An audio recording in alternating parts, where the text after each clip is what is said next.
There's a moment before the guns fire, before the orders are given, before the killing starts, where everything goes quiet. Like the universe itself holds its breath. I've been in a lot of terrible places, but I've never felt a silence like the one I felt on Yathari Station the day the Krethvel started their cleanse. And I'll tell you something that might surprise you. The loudest sound I heard that day wasn't the plasma cannons. It wasn't the screaming. It was what came after. It was the sound of Earth answering. That sound changed everything. Not just for me. For every species in the known galaxy who thought humanity was soft, who thought we were diplomatic, who thought our restraint, centuries of it, careful and deliberate, was the same as weakness. It wasn't. It was never that. It was a dam, a very old dam, and on the day the Krethvel glassed the colony of Sethari Prime, they broke it.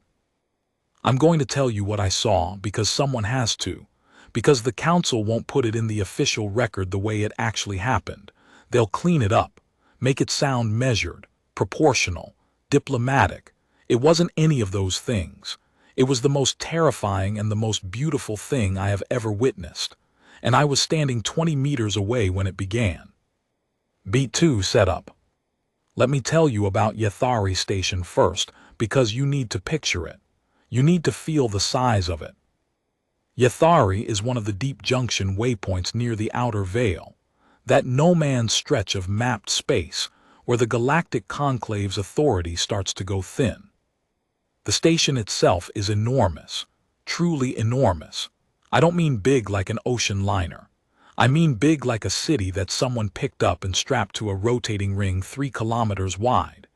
You could fit the entire old city of Istanbul inside Yathari's lower commercial ring and still have room left over.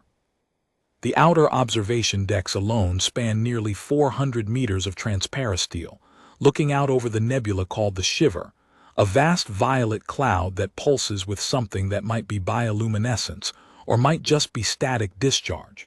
Nobody's entirely sure. Either way, it's beautiful. The kind of beautiful that makes you feel small. The station handles about 60,000 beings on a busy cycle. Species from 37 different homeworlds pass through, refuel, trade, argue, eat, sleep, and sometimes die there. It is the crossroads of the outer veil, which means it's also almost always a mess. The kind of organized, barely contained chaos that smells like ozone and fried food and engine lubricant and 100 different types of biological waste products that you learn over time to simply stop noticing. I was there as a freight observer, working for a mid-tier hauling consortium out of Callisto Station. My job was to make sure our cargo, 3,000 metric tons of refined neodymium, and a secondary shipment of pressure-sealed medical supplies, got loaded, logged, and cleared without anyone's hands in the manifest. It was not glamorous work. It was the kind of work where you spend most of your time standing near loading bays, drinking whatever passes for coffee at whatever vendor will take your credit chip, and watching robots do things that used to require 12 humans. I'd been on Yathari for 6 days, when the Krethvel warships arrived. Now the Krethvel, you probably know the name by now, even if you didn't before all this. They're a caste-stratified militarist species, roughly bipedal, covered in interlocking keratin plates that shift color with mood. Their upper caste soldiers are about 2.5 meters tall on average. Their weapons tech is about 40 years behind Earth standard, which they made up for with aggression and numbers. They'd been expanding into the outer veil for about 15 years, buying or bullying every small colony world in their path into client status. The Galactic Conclave kept issuing statements, stern ones, carefully worded ones, the kind of statements that the Krethvel Military Command apparently used for amusement. The thing you need to understand is that humanity had been a conclave observer species for 80 years at this point. 80 years of diplomacy, of measured response, of letting things go to committee. Earth had exactly one military presence in the outer veil at the time, the 14th Expeditionary Group, which was a force of about 3,000 personnel on 4 warships designated as peacekeeping observers. They had strict rules of engagement. Strict. The kind of rules that meant they could watch things happen and file reports. That was their mandate. The Krethvel knew this. Which is why, I think, they chose Sethari Prime when they decided to make their statement. Beat 3. Build tension. I first heard about Sethari Prime from a Vethna dockworker named Orish. Vethna are small, barely a meter tall, insectoid, their compound eyes catching light from every direction at once. Orish had been working the cargo arms on level 7 for 11 years, and he knew everything that moved through Yathari before the official channels did. When he found me at the coffee vendor that morning, he wasn't walking like himself. He was walking fast, jittery. His antennae were flat against his skull, which for Vethna means the same thing as a human going pale. "You have heard," he said. In that clicking, slightly too precise way he spoke galactic common.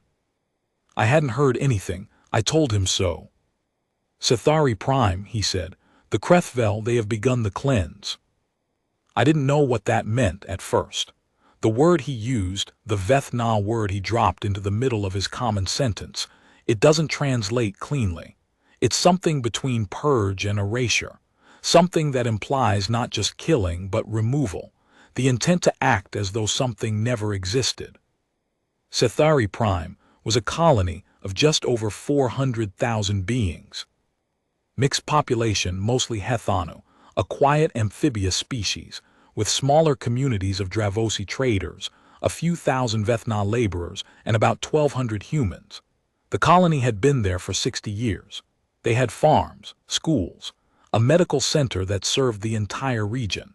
They had refused Krethvel client status the previous year on grounds that they were a protected conclave observation zone. The Krethvel had apparently decided to remove the source of the inconvenience. The news came through in fragments the way bad news always does. First, just the alert conclave emergency frequency, automated, clipped, and factual. Krethvel warships in Sethari system. Planetary defense offline. Then a second alert 15 minutes later. Orbital platforms destroyed. Then silence from the colony. A very specific kind of silence that everyone on that station recognized, because it's the silence that only happens when a transmitter is vaporized. The station went through about 3 hours of that particular tension where everyone knows something awful is happening and nobody says it directly. Trading slowed down. Beings who'd been arguing over manifest discrepancies stopped arguing. The vendors on level 3 pulled their awnings in, not because anyone told them to, just because the air changed. You know when the air changes, you feel it in the back of your throat like metal. I watched the human crew from our ship during those 3 hours, 11 of them. Mixed background, 3 from the African Union, 2 Brazilian, 1 from what used to be called Korea, a couple from the belt stations, 1 woman from a Martian agri-collective named Sira who had 12-year-old twins at home. I watched their faces go from confused to grim to something I didn't have a word for at the time. I do now. The word is convergence. They were all arriving at the same place inside themselves. You could see it happen, person by person, like a light coming on behind the eyes. Nobody said anything. They just started moving differently. Sira put her coffee down and didn't pick it up again. Then the second wave of information hit Yathari's news feeds. Not just that the colony was gone. The Krethvel had broadcast it, intentionally. They'd transmitted footage of the orbital strike across 15 open channels, including conclave emergency frequency. They wanted it seen. 14 plasma lance strikes from orbit, a colony of 400,000 beings, 1,200 of them human, gone in 40 minutes. The Krethvel fleet commander, a third-tier general named something that translates roughly as Velkoresk, had appended a statement to the broadcast. The statement said, essentially, humanity is an observer species and Earth will observe. That was the moment, that exact moment. I was standing near the level 4 transit hub when the statement came through. I watched a man from our crew, older guy, quiet, had worked cargo his entire life, never talked about anything except lift ratios and fuel costs. I watched him read that statement on his comm pad. He read it twice. Then he set the comm pad down on the bench beside him very carefully, the way you set something down when your hands want to shake and you're not going to let them. He looked up at nothing in particular, and he said quietly to no one, "All right then." That was all, just those 2 words, and something in me knew, looking at him, that something enormous had just been decided, not by governments, not by commanders, not by committees or councils or diplomatic channels. By a quiet cargo worker sitting on a bench in a transit hub, setting his comm pad down carefully so his hands wouldn't shake. It had been decided by every human on that station, in that same moment, in exactly the same way, without a word between them. 2 hours later, the 14th Expeditionary Group broke their orders. Beat 4 climax. I want to be precise about what I'm about to describe, because I've told this story to people who think I'm exaggerating and I'm not. I'm leaving things out because there are things I can't fully put into language, but I'm not exaggerating a single detail. The 14th Expeditionary Group's 4 warships had been sitting in the station's outer docking ring in observation status for 14 months. The UNES Carthage, the UNES Adriatic, the UNES Sable Ridge, and the UNES Morrow's Gate. They were officially designated peacekeeping observer vessels. They were armed, technically, with point defense systems and what the Conclave Mandate called limited deterrent ordnance. What the Conclave Mandate meant by that, and what limited deterrent ordnance actually looks like when you've been building warships without anyone closely checking your definitions. Those turned out to be somewhat different things. At 1432 Yathari Standard, every human on the station received a personal channel comm from Commander Adiz Okonkwo of the UNES Carthage.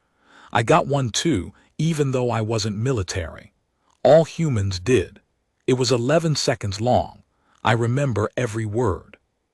She said, "This is Commander Okonkwo. Earth has been informed. Earth has responded. Our mandate is no longer in effect. If you are civilian and you want to get to our ships, get to Dock Ring 7, Level 2 now.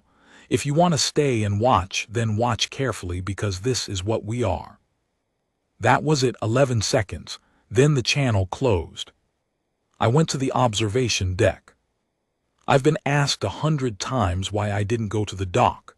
Honestly, I don't know. I think I needed to see it. I think some part of me understood that this was the kind of thing you only see once, and that if I didn't stand there and burn it into my memory, I would spend the rest of my life wishing I had. The observation deck on Yathari's upper ring is the one that faces the Shiver Nebula. 400 meters of transparasteel. At 1441, when the Carthage undocked, there were maybe 300 beings on that deck. Different species, different sizes. Some of them had been there when the Krethvel statement came through. Some of them had just come because the energy on the station had shifted to something magnetic, something that pulled you toward the windows without quite knowing why. The 4 human ships undocked in sequence. No fanfare. No warning lights beyond standard departure protocol. They moved out of the docking ring at routine speed, arranged themselves at the station's safe boundary, and then they stopped. Just sat there in the dark, about 8 kilometers off the station's outer edge, with the Shiver Nebula behind them painting everything in faint violet light.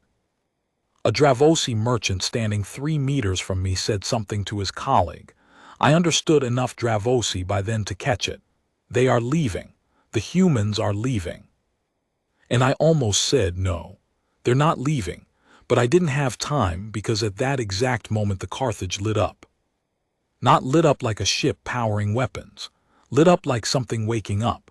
Every running light on that ship went from standard white to deep red, which I found out later is an old Earth naval tradition that goes back to sailing ships, red for battle readiness, so enemy night vision wouldn't adapt.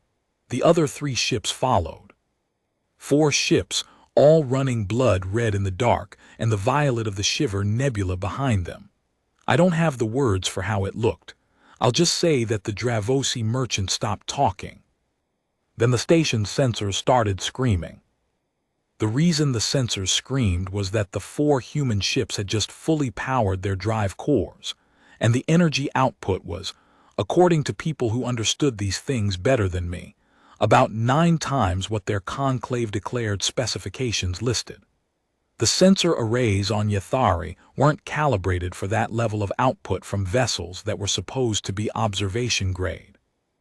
The AI that managed the station's traffic control had a brief, very public breakdown, looping an alert message that said, "Power signature exceeds classification," reclassifying "Power signature exceeds classification," until someone manually killed the audio. The Krethvel had 7 warships in the region at that point. 3 were still in the Sethari system. 4 had been moving toward the Outer Veil's next cluster of independent colonies, likely the next targets. The Conclave's tracking showed them spread out across about 12 light hours of space. Commander Okonkwo opened a broad-channel communication, not to the Krethvel specifically, to everyone. Every ship in range, every station, every Conclave monitoring post. She spoke in Galactic Common, so there would be no misunderstanding.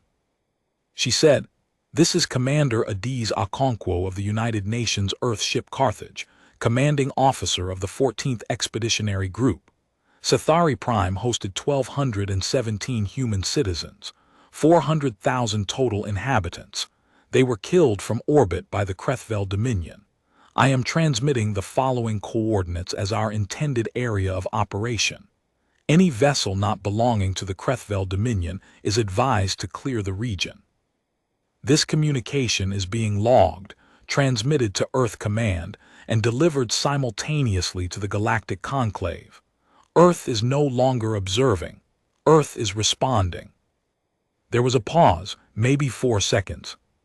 Then she added, in a quieter voice, and I don't know if she meant to leave it on the open channel or if she just forgot, in that moment, that everyone was listening, she said. "Now you'll meet the real monsters." The deck went completely silent. 300 beings of 30 different species and not one sound, not a breath. Then the 4 ships moved. I need to try to explain what it looks like when a ship designed to look like an observer vessel stops pretending. The Carthage was listed as a frigate-class vessel, medium tonnage, limited armament, standard FTL capability. That was the listing. What it actually was, I later learned, was what Earth's naval architects called an expansion frame hull. The outer structure you saw in the docking ring, that was real, and it was frigate-class. But inside that structure, using modular construction techniques that humanity had been quietly developing for 30 years, you could pack in drive systems and weapons architecture that belonged to a vessel 3 times the size. It was, essentially, a warship wearing a smaller warship's coat. The Conclave inspectors had cleared it twice, because they were checking against the outer hull classifications, and nobody had thought to ask what was inside. All 4 ships were the same, 4 frigates that were actually 4 heavy assault cruisers. And the moment they cleared the station's safety boundary, they stopped performing as frigates. The acceleration was the first thing. Observation frigates move at a certain pace, measured, safe, predictable. The Carthage and her escorts hit full military drive, and the velocity jump was so violent that the station's tracking system flagged them as a sensor malfunction.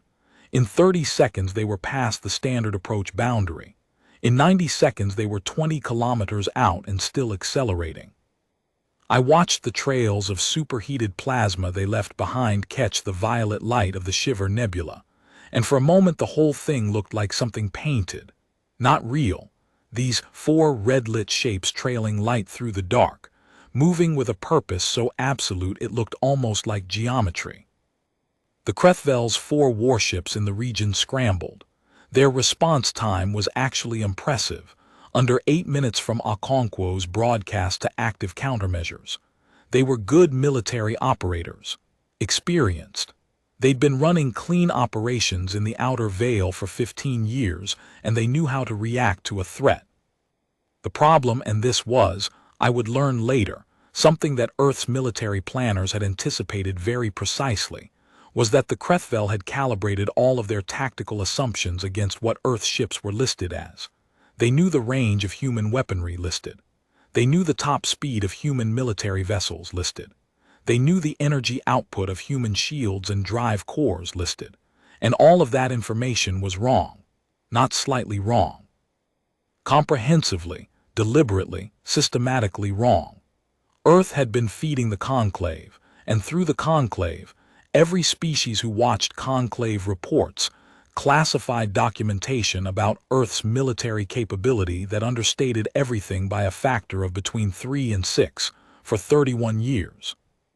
So when the Krethvel commanders began to position their vessels for an engagement, they were positioning against an enemy that didn't exist. They were fighting ghosts, and the real thing was already inside their estimated safe range before they finished adjusting. I didn't see the actual engagement.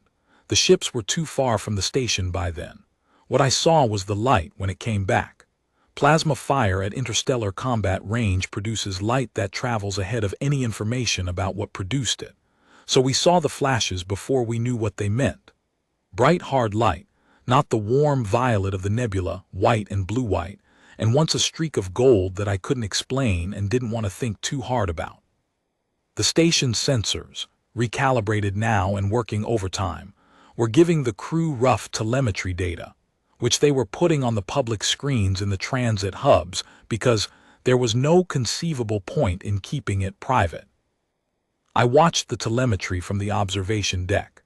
A Hethanu elder stood next to me, one of the amphibious species from Sethari Prime, though not from the destroyed colony, from an older settlement that had been evacuated years before. She was watching the screen without blinking, in the way her species does when they're processing something enormous. Her skin was cycling through colors I didn't know the meaning of. The first Krethvel ship went dark on the telemetry at 15:19. The second at 15:31. The third, the one that had managed to put the most distance between itself and the human ships, lasted until 15:44 before its power signature simply vanished from the board. The fourth tried to break for the station, which was either a very specific tactical decision or pure panic. It never got close enough to matter. 4 Krethvel warships in under 90 minutes. And those 4 ships had twice the listed tonnage of the human vessels and were operating on home-calibrated tactical data and had 30 years of experience in this sector. It wasn't a battle in the sense of 2 forces trading blows. It was closer to a demonstration. A very specific, very cold demonstration of what happens when you mistake restraint for incapability. Then Okonkwo turned her group toward the Sethari system. The 3 Krethvel ships still there had been conducting what their commanders would later call post-operation consolidation, which means they were in a slow orbit over the ruins of Sethari Prime, destroying anything still large enough to scan as a structure. When the Carthage's group came out of the short FTL hop they'd used to cross the distance, the Krethvel commanders had about 4 minutes of warning. Okonkwo opened the channel to the Krethvel fleet commander, Vel Koresk, the same one who'd sent the statement about humanity observing. She said to him, in very simple galactic common, "You killed 1,200 of mine. I'm going to give you 30 seconds to respond on this channel. That's the only mercy available to you today, and it closes in 30 seconds. Whatever Vel Koresk said in response, it wasn't surrender. The Sethari engagement lasted 11 minutes. Beat 5 resolution. Back on Yathari Station, the silence after was different from the silence before. Before, the silence had been the silence of dread, of things happening that nobody knew how to stop, of 400,000 dead and 1,200 humans among them, and a fleet commander's statement about observation landing like a slap across something very old and very deep in the human soul. After, the silence was something I'd never experienced and haven't experienced since. The nearest I can describe it is this. It was the silence of recalibration. Every being on that station of every species was quietly, privately, processing a revision to something fundamental. Something they had believed, some baseline assumption about the order of things, had just been revised without warning, and the brain, whatever shape that brain was in, mammalian or insectoid or crystalline, needed a moment to catch up. The Hethanu elder next to me finally moved. She turned and looked at me, not at the screens, at me specifically, and she said something in her own language. I didn't speak it, but the station AI offered a translation through the public speakers it was using to relay information, and it said, "We did not know." I didn't know what to say to that. So I said, "Neither did we really, not until today." She looked at me for a long time. Then she looked back at the screens, and I think maybe she was trying to decide if that made it better or worse. I wasn't sure myself. The Galactic Conclave's response came in 4 stages, in the order that bureaucracies always respond to things that break their models. First, a formal demand for explanation, sent to Earth's conclave representative. Earth's representative, Ambassador Chiara Voss, responded in about 3 minutes with a document that was, as near as anyone could tell, the most precisely written piece of diplomatic language in conclave history. It explained, in 42 pages, that Earth had responded to an act of genocide against protected civilian populations, including Earth citizens, that Earth's forces had operated within the Outer Veil region designated as their area of operation, and that Earth would continue to operate there until the threat to civilian populations was fully resolved. It was calm. It was meticulous. It cited conclave statutes and precedents going back 110 years. And it concluded with one sentence that Ambassador Voss apparently spent about 6 hours crafting. Earth does not apologize for protecting the living. Second, an emergency session of the Conclave High Assembly, which took approximately 40 hours and produced a resolution that was, I'm told, very long and said essentially nothing definitive. Third, a quiet private communication from 11 of the Conclave's most powerful member species directly to Earth Command, which has never been officially published, but which people who were in those rooms have described as roughly equivalent to, "We would like to discuss a different kind of partnership." Fourth, a statement from the Krethvel Dominion's civilian governing authority, not the military, the civilian authority, who had apparently spent the 48 hours since the engagement having a very significant internal disagreement, requesting, through conclave intermediaries, a ceasefire and preliminary negotiations. The military's public position was that this was a temporary tactical withdrawal. The civilian authority's private position, as it emerged over the following weeks, was something closer to, "We watched 4 of our warships disappear in under 2 hours, and we would like to revisit every assumption we have ever made about what humanity is." Commander Okonkwo returned to Yathari Station 6 days after the engagement. The 14th Expeditionary Group's 4 ships came back into the docking ring running their standard white lights again. Routine arrival speed. Proper docking protocols. The only thing different from when they'd left was that there were scorch marks on the Carthage's outer hull, neat and dark, in a pattern that the station's dockworkers later spent 2 weeks arguing about the origin of because it didn't match any known Krethvel weapon signature. Nobody ever got a clean answer on that. I saw Okonkwo once briefly in the Level 3 transit hub. She was with 2 of her officers out of uniform, getting something to eat from the same vendor where I'd had coffee every morning for a week. She was tall and unhurried, with close-cropped hair and the kind of face that doesn't give you much, not cold, just contained. She was eating something from a wrapped package and talking to her officers about something mundane, logistics, maybe, or schedule. I watched her for maybe 30 seconds before I realized I was staring. She caught me looking, held eye contact for a moment, then she went back to her food without any expression in particular. I don't know what I expected. She wasn't carrying what she'd done like a trophy. She wasn't carrying it like a wound either. She was just there, present, eating lunch, A person who had done an enormous thing and was now doing the ordinary small thing of getting through an afternoon.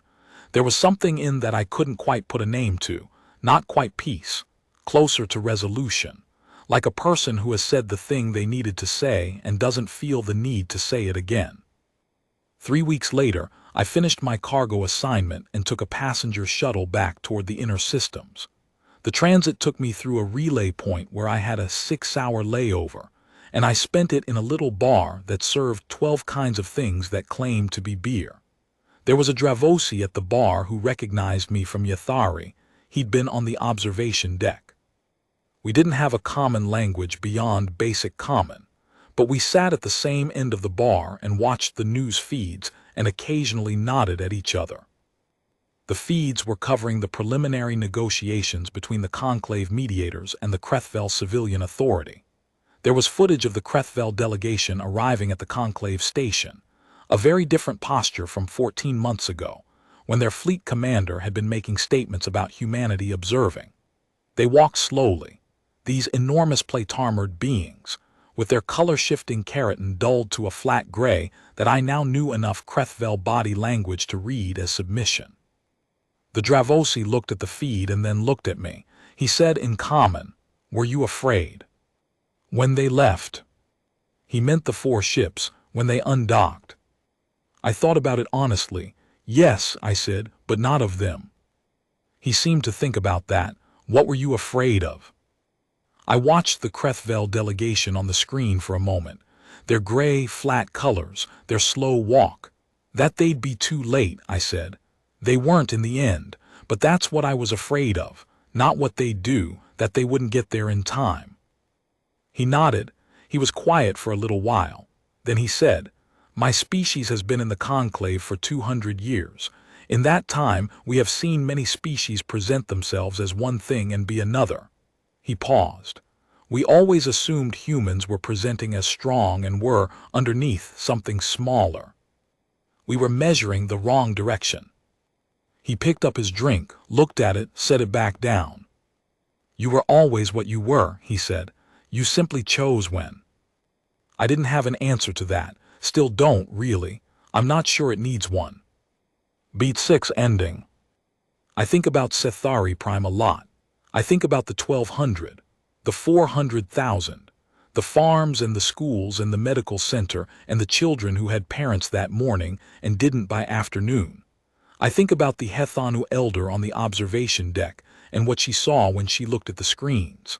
I think about Sira from the Martian Agri-Collective putting her coffee down and not picking it up again. I think about the cargo worker setting his comm pad down carefully so his hands wouldn't shake, and saying just those 2 words. I think about what the Dravosi said at the bar, that we were always what we were, that we simply chose when. There's a debate in the years since about whether what Earth did was right, proportional, legal, whether breaking the mandate was justified or whether it set a precedent that undermines the Conclave's authority. Smart people argue both sides. I've listened to a lot of those arguments. They're serious arguments made by serious people, and I don't dismiss them. But I keep coming back to one thing, to that 11-second message from Commander Okonkwo. Not the formal statement she made on the open channel, the one at the end, the quiet one she may have meant only for herself, the one that went out to everybody anyway. "Now you'll meet the real monsters." I've turned that line over in my head more times than I can count. What did she mean? Was it a threat? A promise? A warning to the Krethvel, or to the Conclave, or to every species watching on every channel who had spent 80 years looking at humanity and filing us under manageable? I think, and this is just me, just one person who was standing on the wrong deck at the right time, I think she wasn't talking to the Krethvel at all. I think she was talking to us. To every human who had spent decades watching things happen through glass, filing reports, attending sessions, drafting language, being diplomatic and reasonable and measured. I think she was saying, the restraint is over. The part of us that was content to watch, that part is done now. What comes next is what was always underneath it. Not monsters in the sense of cruelty, Monsters in the sense of something vast and old and capable of things that don't fit neatly into anyone's frameworks. Something that was always there, patient, waiting for the moment when patience wasn't the right answer anymore. The galaxy didn't understand humans. Not for 80 years it didn't. It does now,